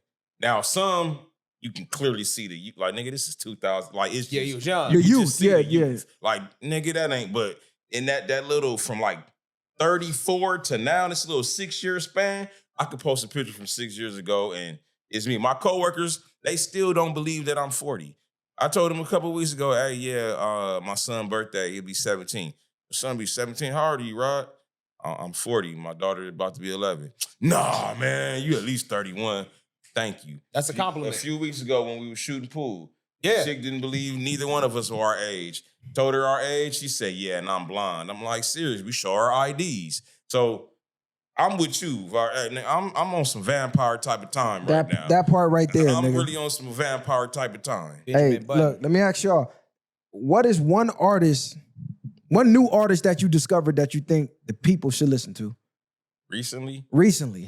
Oh, it's so many. Artists. Damn, that's a damn good question. I listen to Yeah, man. I'm trying to find the new music out here, man. It's this cat right here that I just Marco Cartwright. I've been kind of bumping him lately. He got some cool shit. I'm finna get into my. Where's he from? Right now? I don't know where he's from. You said brand new. His album dropped in March 27th, homie. I literally just discovered him in the gym bumping his music. I know I was bumping that 6WA. They're not new. Well, the group is, but X the Plug's been around. I was kind of bumping them. I didn't know they was banging Hoover that tough out there in Texas. Oh, I'll be off the y'all be off the Jay Worthy. No, I've seen his name a lot, but I haven't been Jay on. Worthy tough. I'm gonna tell you who I just found. Sinead Harnett. What genre? She's like R&B. Okay. Oh, now you. Sinead Harnett, the song Like This. And then I just started playing all her other shit. And she a little cutie too. Her shit fire. Definitely go stream her shit I up. thought we R&B because that's Ombre. AMBR with the little thing Accent. over the E. Yeah. Okay. Ombre. Look her up. Fire. I've been listening to her for a couple years, but I recently, you know how you just come back, you spin the block? I just really been into her recently, Ombre. Check her out, fire. And she be doing a lot of collaborations with this cat called Childish Major. Them two. Check them two out. Okay. Sinead Harnett, Ombre. The other cat name was She not new, but her is fire. Marco Cartwright. Oh, hers always getting played. That's Hers the guy fire. named Marco Cartwright, man. I just discovered him. He got some cool little rap music. But we go into the R&B thing. What y'all think about this little Chris Brown Got concert? the tickets. Oh, you going? I got the tickets. Ooh-wee. Hey, listen. That shit's high as giraffe ass. all you dudes out there with women or Usher and Chris you, Brown. I'm telling you to go, not to keep an eye on her. I'm telling you to. It's gonna be a vibe. Man, listen, bro. Well, I take Sans to the beach. I can't speak for everybody else, so I got a real reason to go. But it's finna be honey dips in there. And if you a man, a single man, or a man who you and your woman indulge, that's probably a place you should be. Yeah. Personally, I'm gonna say this: Usher could just bang Confessions album, man, nigga. That's an album right there that you can just let it ride. November man. 15th. That's Listen, the day. shout out to Usher. Shout out to C Breezy. If I see any of you single niggas At the concert. at the concert, niggas don't do gonna that. punch you in your motherfucking No, face. you can't do that. You ain't do got that. That's no some player business shit. at the No. goddamn You can't Chris do- Brown Usher Oh, no. concert Hey. as a single nigga. Go parking lot pimp. But I better not see you third row. These are my no, confessions. No, we're not talking Nigga. about that. Just be there. Have Just you ever be just in went there to and mingle. Right Have there, you ever nigga. just been to a concert and mingled before? I've went to several concerts. I had no interest in none of the damn artists. Hold on. It's just a vibe at the concert, and it's a bunch of women. I'ma there. go parking lot Viral pimp. saying, Man, if go to you that single- Don't concert. listen to these Hey, niggas. if you're single and you looking for a chick, they gonna be up in there. Oh, God. And it's gonna be a lot of them in groups. So all you gotta do is just highlight the group, and somebody's gonna feel you. And that be clean. Listen I'm gonna to tell me. you Be why fly. not. Because every single female, all thousands of Oh, them. they think they go. All think they're gonna be the one to leave with Usher or Chris Brown that night. You get no action, gang. Man, Practice listen. some dance move in the Yo, Your mirror. ass listen, ain't bro. getting no action, gang. We already know that you account for the delusional ones. Fuck them. I'm talking about, bro, go to the concert, bro. They be in droves, they be in packs. They're gonna be and I'm out. telling you, they be with all the stuff. Sober, liquored up, all of that. They be with it.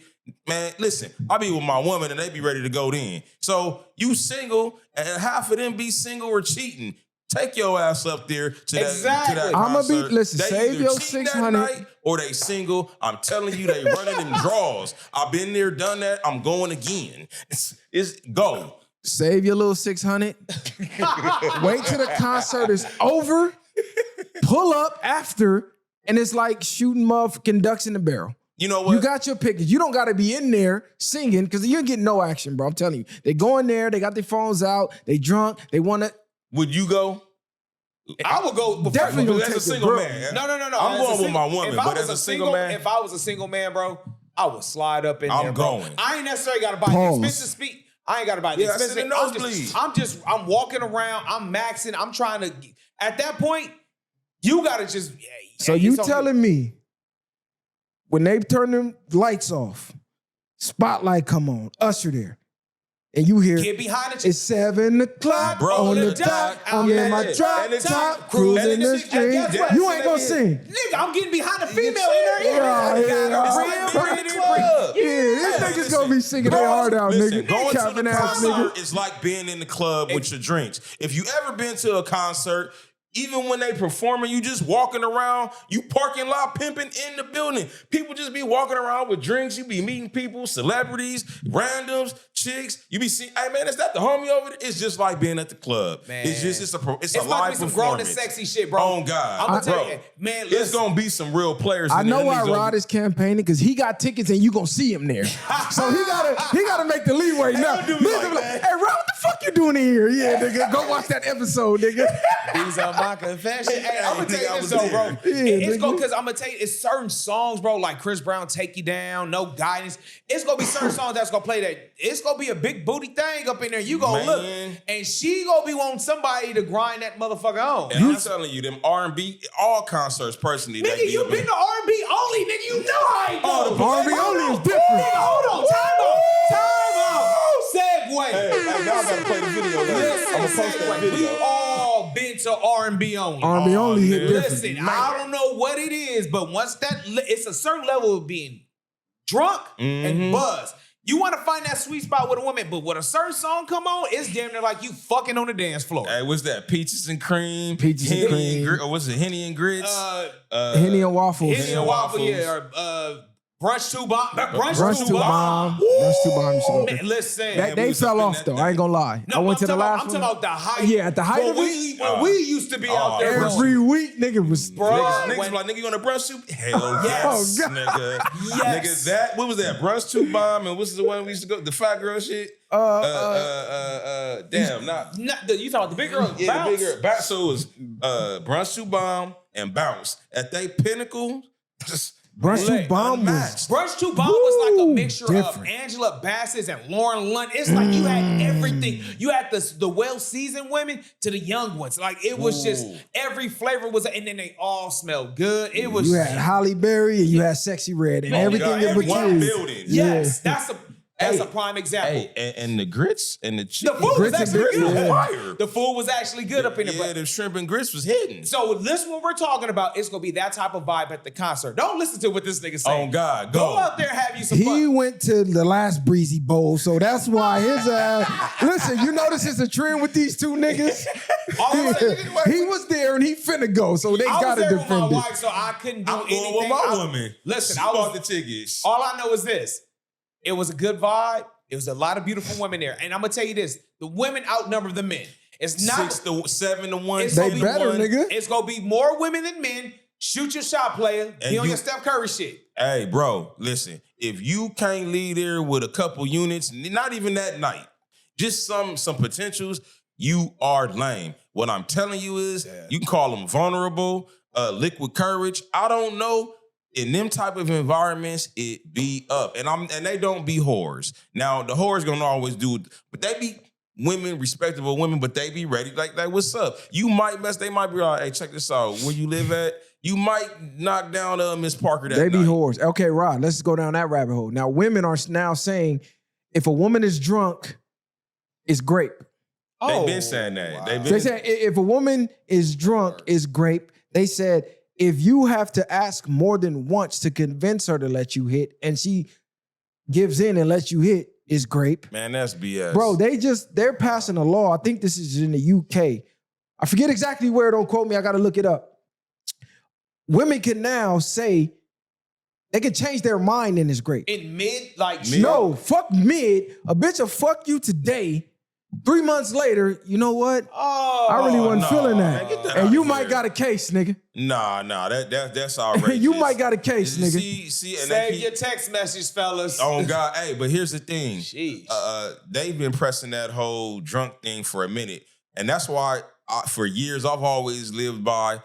If I see a chick, even if I'm drunk, once I see a chick, I don't even like to be around drunk women unless we got drunk together. Together, yeah. I was about to say. But like if I meet you, whether I'm faded or sober, if I meet you out and about in the club scene and you and your girl's drunk, I don't even want to, because I don't want to go through that. Yeah. Because the reality of it is accountability is a mother. And a lot of women, they'll go out and do some whole shit and blame it on the alcohol. That's what you wanted to do. That's what you wanted to do. But somewhere down the line, you afraid who gonna find out? Your husband, your man, your I don't know. And worst case scenario to them, they go to protect my reputation.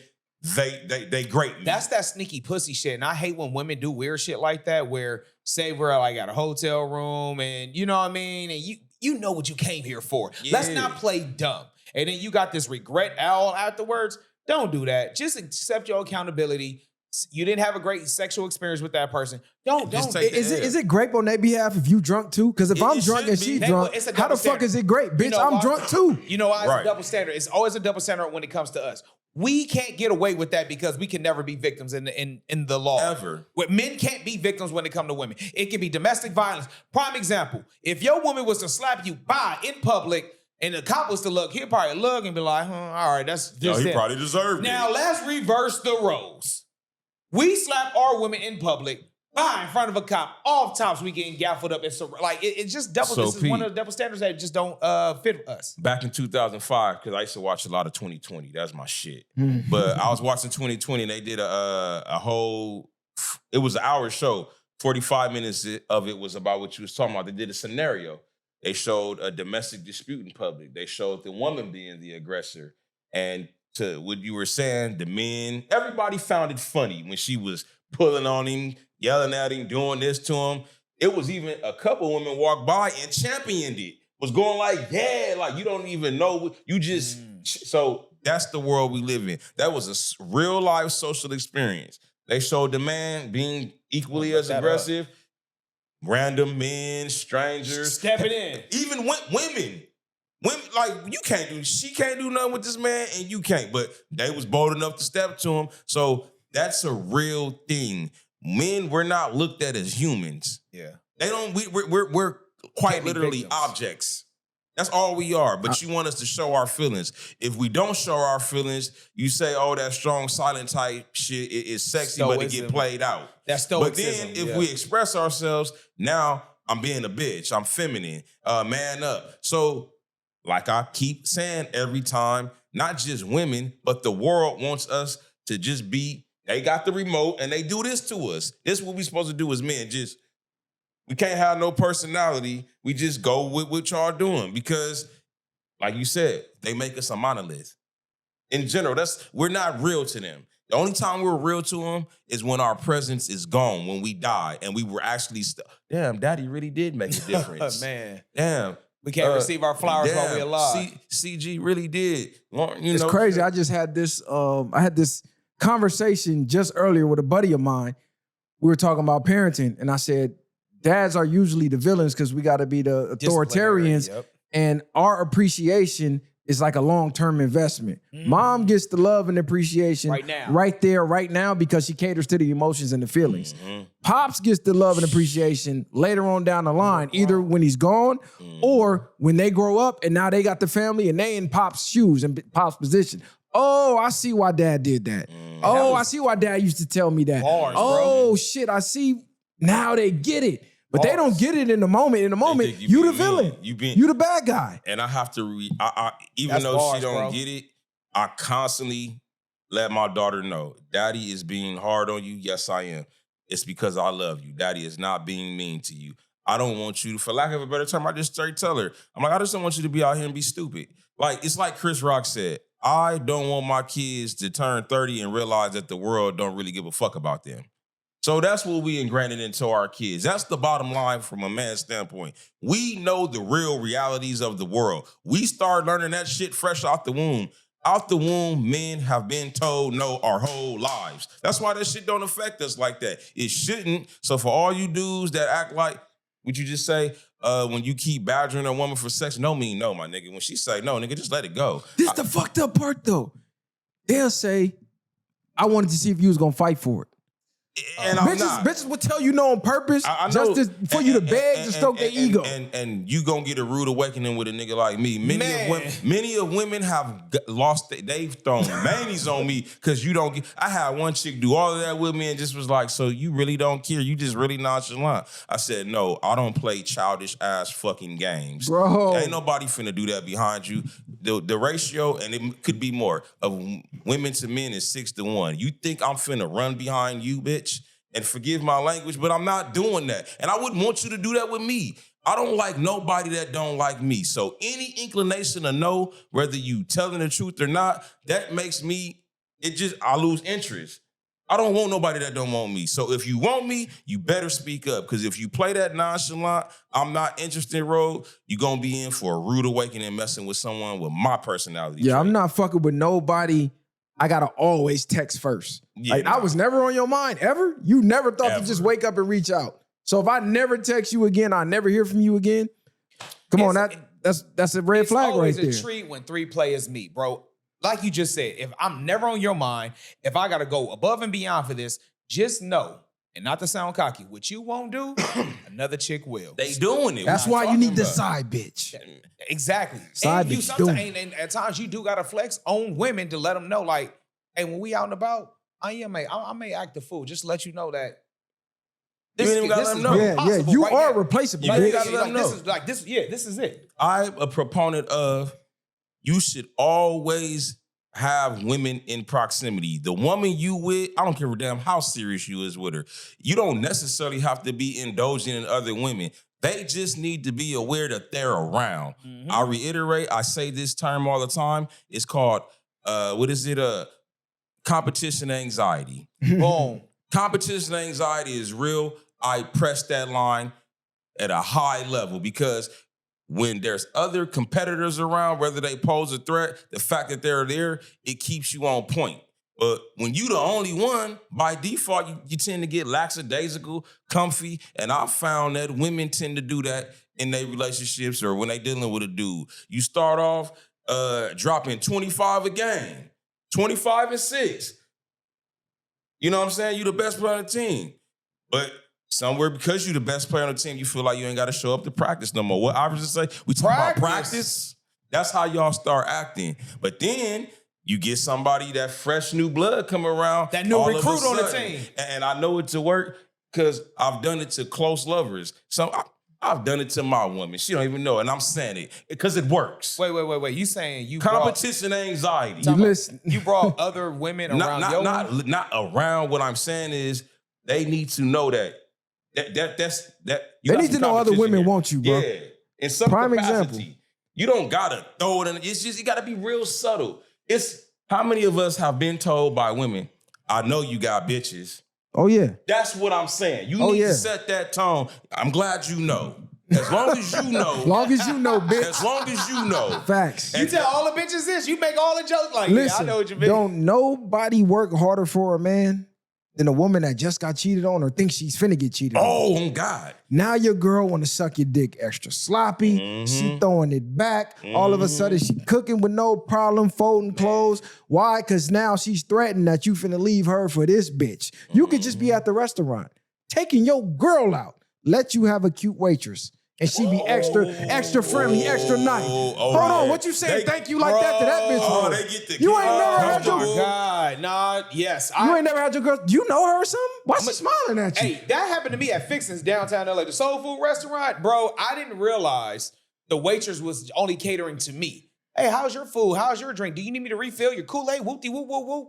And next thing you know, she tapped me under the table. I'm like, what the fuck's wrong with you? Why the fuck she keep asking you what you want? And I'm all like, she came to the table. Why you didn't say she's only catering to you? I said, well, she thinks I'm going to pay the bill. No, that's how they do But it. that's what I'm saying. She's like, nah, that bitch is on you. Like that shit is a real thing. But, okay, women so- will pick up other women. Yep. It's like a spider system. You know like, what they you want do? to fuck my man. You know what I've learned what women do? When women are out with they man, they people watching. They watch women to see if they watching you. Yep. They quite literally, because See if like you that. said, you really don't be, and you be like, damn, that bitch really was on me. In your head, you be like, so it's like you giving this too much energy. And so my thing is, because I'm a villain on my, that's why I got Joker here. If I'm that woman and I see I got you pressed like that, now I'm finna turn it up on you. See, y'all women be giving other women the ammunition to gun you down. And that's why you got women out here who absolutely do that. Y'all don't like them. I don't like them neither because it's bad for business. But I kind of get it. They do that shit to you because you're showing how weak you are. But you steady simultaneously telling the world you this bad bitch, you the table, you all these great things. And this broad right here that work at BJ's in an all-black uniform got you over here shook, shaking, pressed. She's in all-black Dickies. You in your Sunday's best, and you pressed. Your woman won't appreciate you if she does not think or see or know that other women want you. Point blank. Period. That's just is what it is. I'm not saying you got to go fuck them. I'm not saying you got to pursue them. But like Rod said, they need to see that, hey, you got options, nigga. Yeah. Because that's going to keep her game tight. Man, look, man. That's just a fact.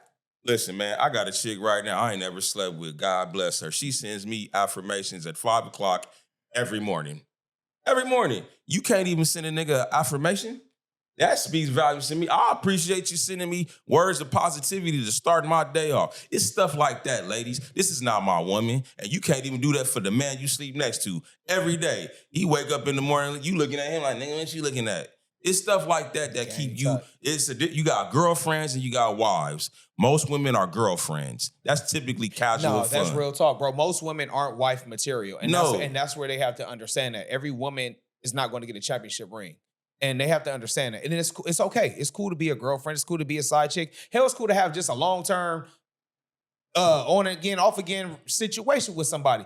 Just appreciate your role. Because at the end of the day, what Betty White say? A piece of a man is better than what? No man at all. Bars. And ladies. Oh, no, go ahead. No, I was just going to say, so go ahead, just know your lane, know your place. And once you do get your man, if you truly do love him, fuck what your homegirl's talking about, bro. I swear to God, I hate when a single bitch or an unmarried woman is trying to give you advice on something that they not even in. Man, if you don't sit there and make your man happy, protect this. Because at the end of the day, they want what you have. It's a scarce amount of good men out here. Not saying it's more good women than there are good men. That's all I'm gonna just say. So women, when you get your man, protect that shit. Okay, go ahead. Bars. I was just gonna kill another one of these false rumors. I don't even know what to call it. Ideologies women like to run with. Oh, we friends. I like you, but sex is gonna complicate things as a friend. I've never had that happen personally. That's a woman thing. Sex actually enhances the friendship. From my personal experience, I done fucked damn near all my homegirls. So, and we be the best of friends after, nigga.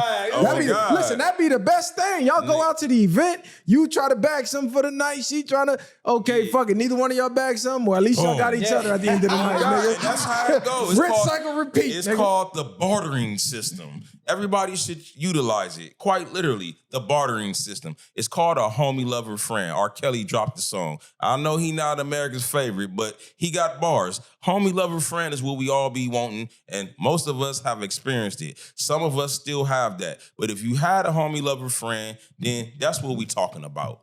Like you said, of all the people, I never thought I would quote this nigga, but damn it, Blueface.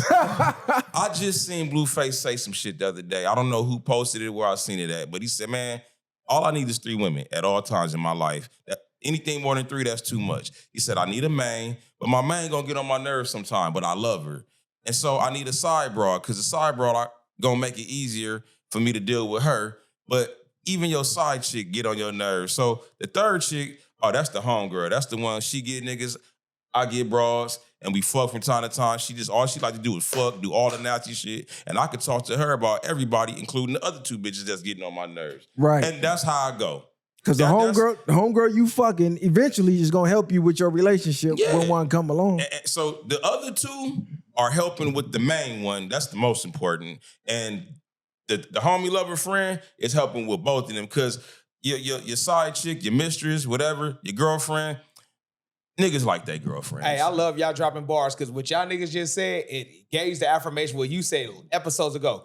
Your girl should not have a male platonic friend, because that means she fucked that nigga. She spilled the beans on why your girl cannot have a male friend. Hey. You niggas, Bro, I done had 3. What the fuck is that? Nigga, okay. Gotta turn the music on in this shit. I didn't even know they had that shit. Oh, hey, look, nigga didn't learn something. I done had 3 homegirls I was fucking. And they all know all about at the crib at the same time. And we all going out for a nice night out at the same time. Everybody chilling. Everybody got the drinks. Everybody having a good time. No complications. So all of that, this gonna complicate things. She just don't want to fuck you, homie, if she telling you that. I'll just tell you that right now. I found, this is just my experience. Whenever I'm out on dates with more than one woman, or I'm out in, on the time, it's actually a better time and it's easier. And mind you, I'm not trying to sleep with them, but women attract women. Women attract women. If I don't sleep with the 2 women or 2 to 3 women that I came with, one of us and some other women there, as you said, because you take sand to the beach. I recommend it. I don't know why niggas don't be want to take, unless you got a Debbie Downer.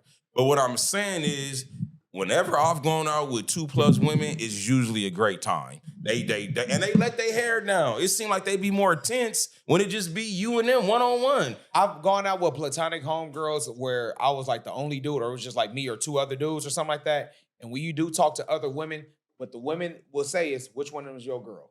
And you be like, no, them the homegirls. So all of them your homegirl. Like, I'm not fucking with them. And then when they see you really macking on her, then they like, they more inclined to give you the poontang, because they see why you have so many like beautiful women around you. You're not really fucking with them.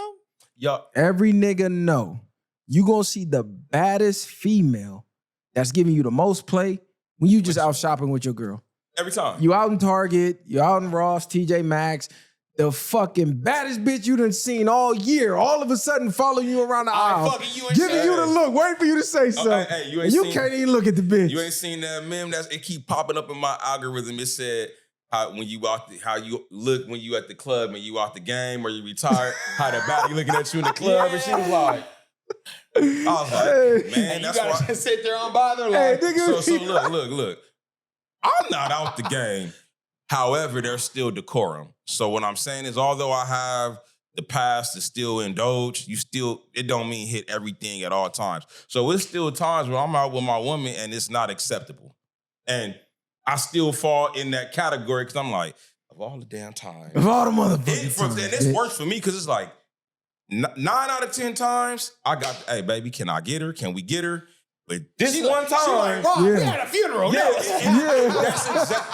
what it be like, hey, we had a funeral, or hey, we around your homeboy family. Have some respect. They don't get down like that.